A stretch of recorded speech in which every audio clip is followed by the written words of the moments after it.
Good evening to all of you. जैसा कि रोज़ की तरह आज हम फिर आप लोगों के लिए करंट अफेयर लेकर आया हूँ, जो कुछ महत्वपूर्ण करंट अफेयर आपके एग्ज़ाम्स के लिए हैं।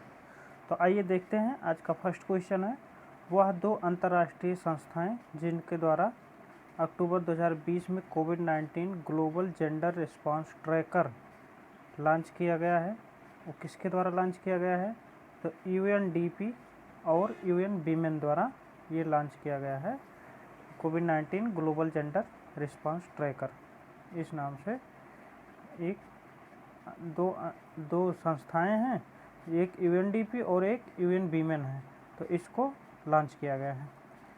दूसरा क्वेश्चन है, हाल ही में कौन सा देश सूखा प्रतिरोधी आनुवांशिक रूप से संशोधित जीएमओ गेहूं के उपयोग को मंजूरी देने वाला विश्व का पहला देश बना है?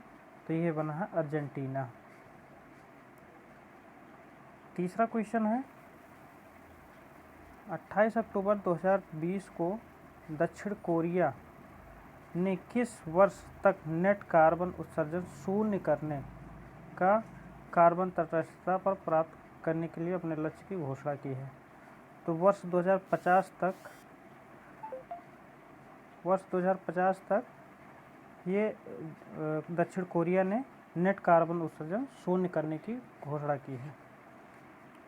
चौथा क्वेश्चन देखते हैं, संयुक्त राष्ट्र ने खाद्य एवं कृषि संगठन की 75वीं वर्षगांठ के अवसर पर अक्टूबर 2020 में किस देश ने 75 रुपये के स्मारक सिक्के को जारी किया है? तो यह जारी किया है भारत ने। पांचवा क्वेश्चन है, महात्मा गांधी की 151वीं जयंती के अवसर पर 2 अक्टूबर 2020 को दक्षिण अफ्रीका सरकार ने डरबन स्थित गांधी जी से जुड़े किस स्थल को राष्ट्रीय धरोहर स्थल घोषित किया है? तो ये घोषित किया है फिनिक्स सेटलमेंट को राष्ट्रीय धरोहर स्थल घोषित किया है।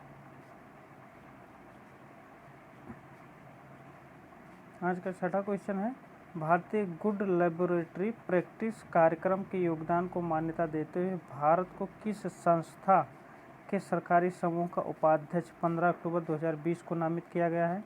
तो यह नामित किया गया आर्थिक सहयोग और विकास संगठन का, इसका उपाध्यक्ष नियुक्त किया गया है। ठीक है।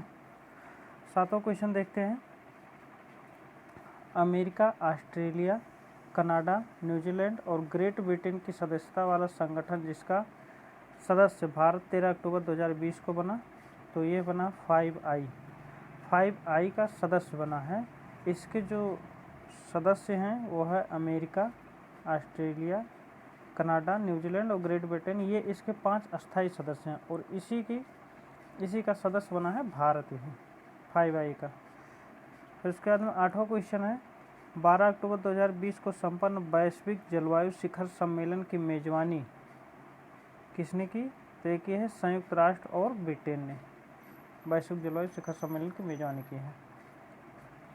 9वां क्वेश्चन देखते हैं, नेशनल आइडेंटिटी स्कीम में फाइनेंशियल वेरिफिकेशन यानी फेम स्कैन का प्रयोग करने वाला दुनिया का पहला देश कौन सा बना है? तो बना है सिंगापुर।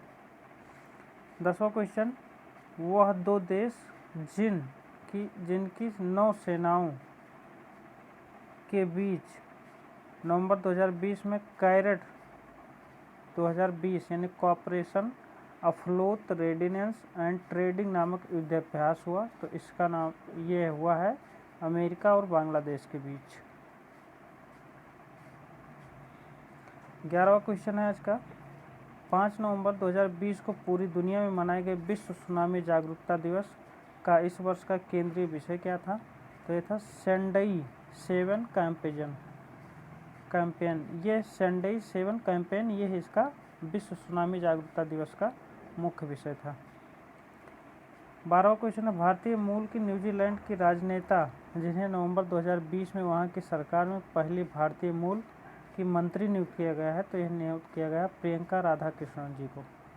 इनको न्यूजीलैंड के राजनेता नियुक्त किया गया है, मतलब मंत्री के पद पर वहाँ पर नियुक्त किया गया है जो भारतीय मूल की है। 13वां क्वेश्चन है, नवंबर 2020 को मनाए गए विश्व दयालुता दिवस का केंद्रीय विषय क्या था? तो यह था the world be make inspire kindness, ये इसका विश्व दयालुता दिवस का मुख्य विषय था। 14वां क्वेश्चन देखते हैं, नवंबर 2020 में किस देश ने दुनिया के पहले 6G एक्सपेरिमेंटल उपग्रह को अंतरिक्ष में प्रक्षेपित किया? तो यह प्रक्षेपित किया है चीन ने।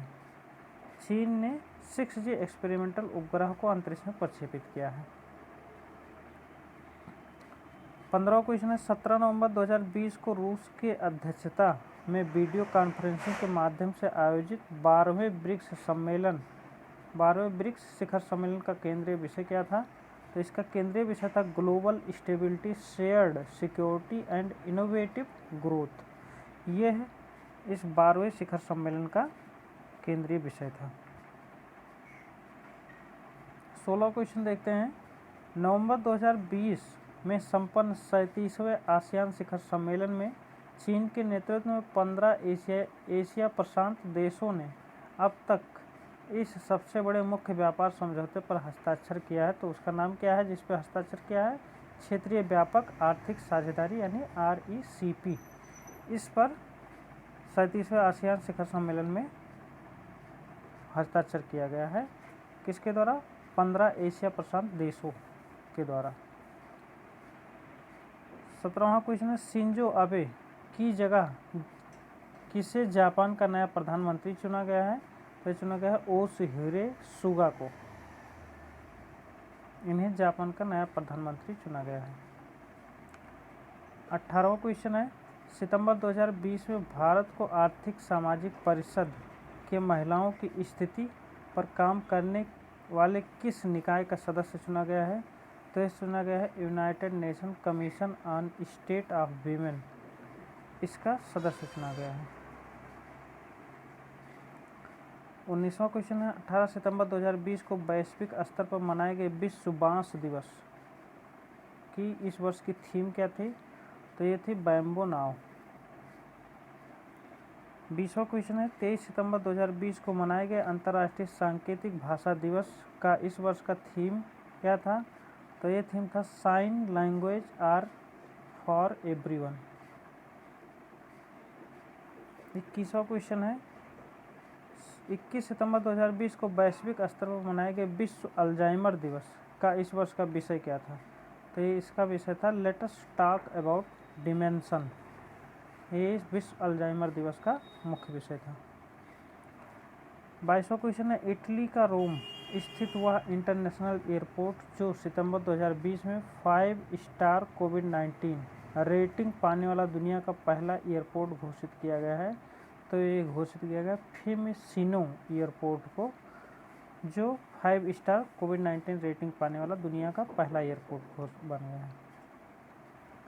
23वां क्वेश्चन है, 15 सितंबर 2020 को वैश्विक स्तर पर किस अंतर्राष्ट्रीय दिवस को मनाया गया? तो मनाया गया है लोकतंत्र का अंतर्राष्ट्रीय दिवस। ये 15 सितंबर 2020 को मनाया गया है वैश्विक स्तर पर। 24वां क्वेश्चन है, सितंबर 2020 में विश्व भर में मनाए गए अंतर्राष्ट्रीय ओजोन परत संरक्षण दिवस की इस वर्ष की थीम क्या थी? तो इसकी थीम थी ozone for life 35 year of ozone layer protection. ये इस विश्व ओजोन परत संरक्षण दिवस के मुख्य विषय थी, ये थीम थी इसकी। 25वां क्वेश्चन, हाल ही में भारत के किस पड़ोसी देश ने 1971 के युद्ध में शहीद हुए भारतीय सैनिकों के सम्मान में स्टैंड अलोन युद्ध स्मारक बनाने की घोषणा की है? तो ये घोषणा की है बांग्लादेश ने।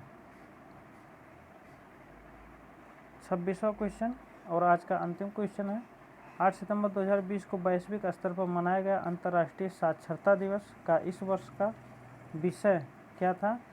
तो इस अंतर्राष्ट्रीय साक्षरता दिवस का विषय था literacy teaching and learning in the covid crisis and beyond.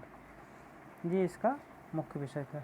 तो इस तरह से एग्ज़ाम में पूछे जाने वाले कुछ महत्वपूर्ण जो थीम पूछे जाते हैं एग्ज़ाम में, उससे संबंधित कुछ आज ज़्यादा क्वेश्चन, लगभग 8 से 10 क्वेश्चन लेकर आया था आप लोग के लिए, जो आपके एग्ज़ामों के लिए बहुत महत्वपूर्ण है। तो इस तरह से आज के 26 क्वेश्चन कंप्लीट होते हैं। कुछ कारणवश आज हम 26 क्वेश्चन लेकर आए हैं, रोज़ 30 क्वेश्चन लेकर आता था आप लोग के लिए। तो अगर ये वीडियो आपको पसंद आया हो तो लाइक शेयर और सब्सक्राइब करना ना भूलें। धन्यवाद।